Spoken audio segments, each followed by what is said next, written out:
Bienvenidos al podcast de automatización industrial EIMUG capítulo 6. En este podcast podrás encontrar todo lo relacionado con la automatización industrial y la instrumentación en un lenguaje que podrás entender. Mi nombre es Andrés Felipe Hurtado y les doy la bienvenida a un nuevo capítulo de este podcast. Recuerda que EIMUG es el sitio donde la automatización industrial es fácil.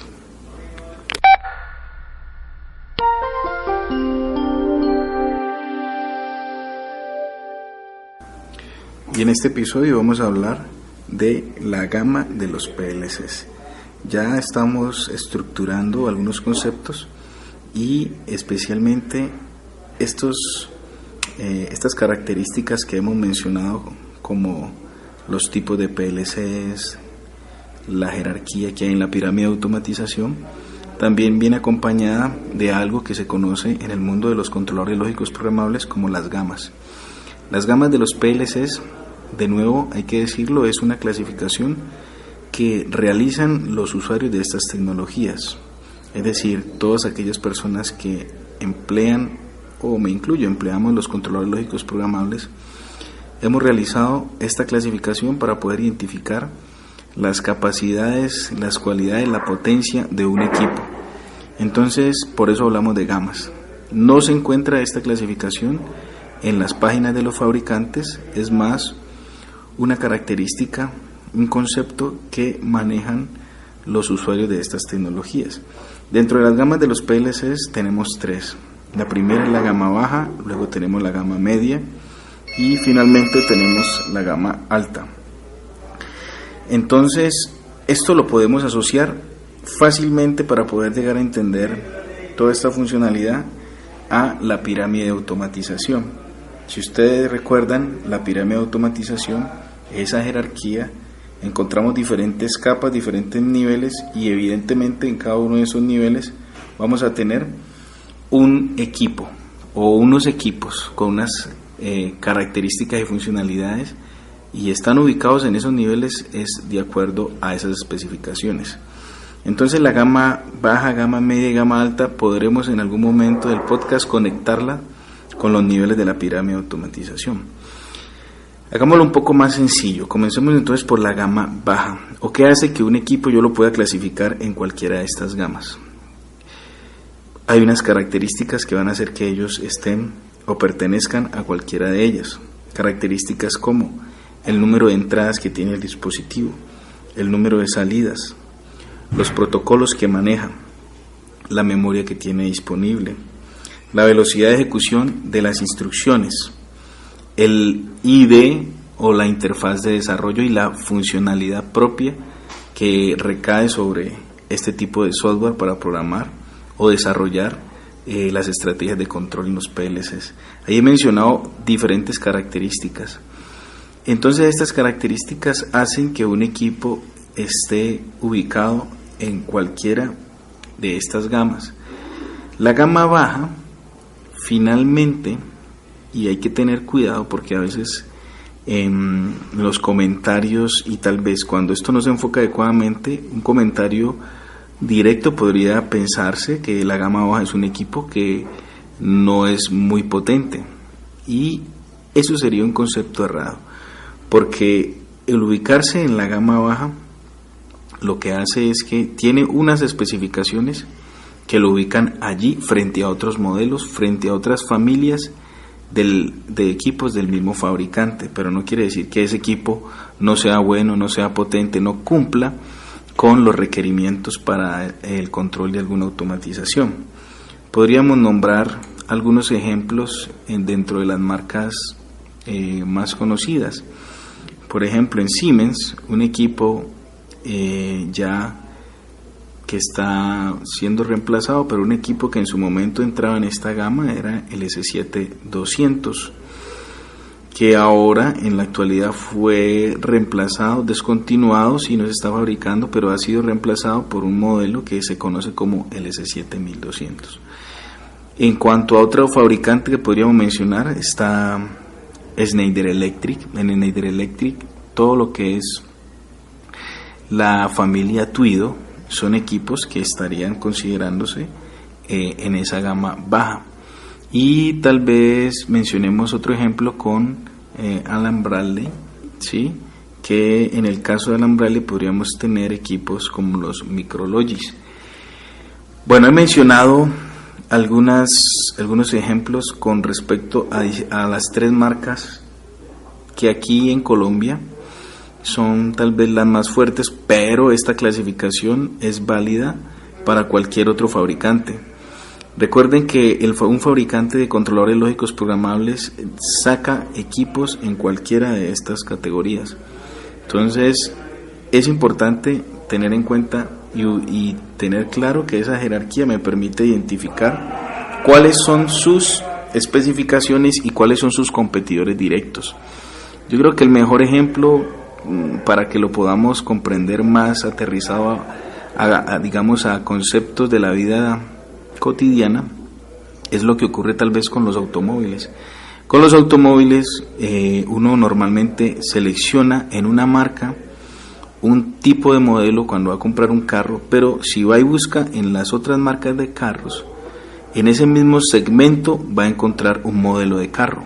¿Y por qué uno está seguro que ese es el mismo segmento? Porque una de las variables que tiene en cuenta cuando uno va a comprar ese carro es el precio. Entonces finalmente cada fabricante va a tener un modelo de carro en un segmento con un precio muy parecido en las diferentes marcas, y el usuario finalmente va a ir a mirar otras especificaciones, otro tipo de variables y tomará su decisión. Aquí ocurre exactamente lo mismo. Entonces cuando yo tomo un equipo gama baja de una marca, yo podría buscar su símil en otras marcas o su equivalente en otras marcas y podría entonces por el mismo precio seleccionar ese equipo con características y especificaciones muy parecidas, pero lo que prevalece en la decisión finalmente tal vez sea cuál es la marca de mi preferencia o cuál es la marca que me han recomendado o cuál es la marca que yo quiero buscar en concreto. Entonces, en el tema de las gamas es como el ejemplo que les acabo de mencionar de los automóviles. Tenemos gama media y gama alta. Mencionemos algunos ejemplos frente a la gama media. Frente a la gama media vamos a tener equipos que por sus características estarían ubicados dentro de la pirámide de automatización, tal vez realizando algunas tareas a nivel de celda. ¿Listo? Recuerden que la pirámide tenemos el primer nivel es máquina, el segundo sería estación, el tercer nivel sería celda y el cuarto nivel sería área. Pero entonces si miramos la gama media podríamos ubicarla tal vez en equipos que estarían a nivel de celda gestionando la comunicación de otros equipos. Por eso este tipo de CPUs o de PLCs van a tener la posibilidad de manejar algunos protocolos que son más de ese nivel, el caso por ejemplo de Ethernet, ¿sí? Donde lo que se está buscando es poder administrar y gestionar otros equipos que están por debajo en su jerarquía o distribuidos en planta desarrollando algunas actividades, y este equipo gama media lo que haría es tomar como una posición de gestión de la administración de esos dispositivos de control que están distribuidos. Ese caso, a ver, podríamos mencionar en Siemens, cabría hablar de un S7300 o un S7400, y en Alambrale, como para ir con pocos ejemplos más usuales y más comunes de estas marcas tan conocidas, podría estar un equipo, una familia que se llama el Compact Logis. Entonces, ese equipo gama media puede llegar a tener esas tareas de control de varios equipos que estén por debajo de él en la jerarquía, y recibir esa información, procesarla, organizarla y pasarla a niveles superiores. Bueno, y en cuanto a la gama alta, ya estamos hablando de unos controladores lógicos programables que casi que estamos llegando a un tope o a un borde en algo que en la industria, en un concepto, se le ha llamado como son equipos muy potentes, como casi ya computadores industriales. Y este tipo de dispositivos tal vez podrían entrar a ubicarse dentro de la jerarquía de la pirámide en el nivel de área. ¿sí? Realizan gestión, manejan mucha más información, mucha más capacidad. A este nivel no es tan crítico el seleccionar un equipo de estos por su número de entradas y salidas, sino más el enfoque sería al manejo de los protocolos, la capacidad de poder manejar varios protocolos, el tema de la memoria, el tema de la velocidad a la que se ejecutan las instrucciones y otras funcionalidades propias de un equipo para manejar mucha más información y controlar y otras estaciones que estén por debajo o en el caso si estaría en área, pues controlar la información por grupos grandes que estarían distribuidas en celdas. Entonces, como ejemplo, en la gama alta podríamos tener equipos S7 1500 en Siemens o también los Control Logics en alambrable, ¿sí? Entonces, finalmente hay una conexión en todo esto de las gamas, hay una conexión en todo esto de los tipos de PLCs y hay una conexión con todos estos modelos y la pirámide de automatización.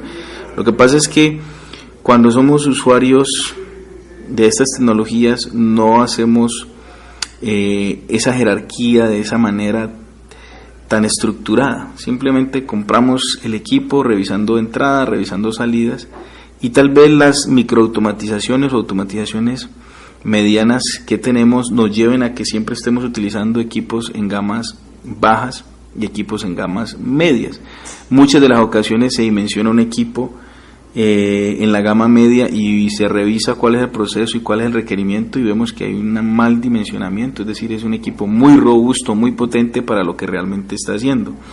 Y todo eso radica precisamente en no tener clara esta jerarquía, porque los fabricantes de alguna manera, aunque no lo hacen de forma directa, están manejando ese esquema de modelo de negocio, ese esquema de modelo para impactar al mercado.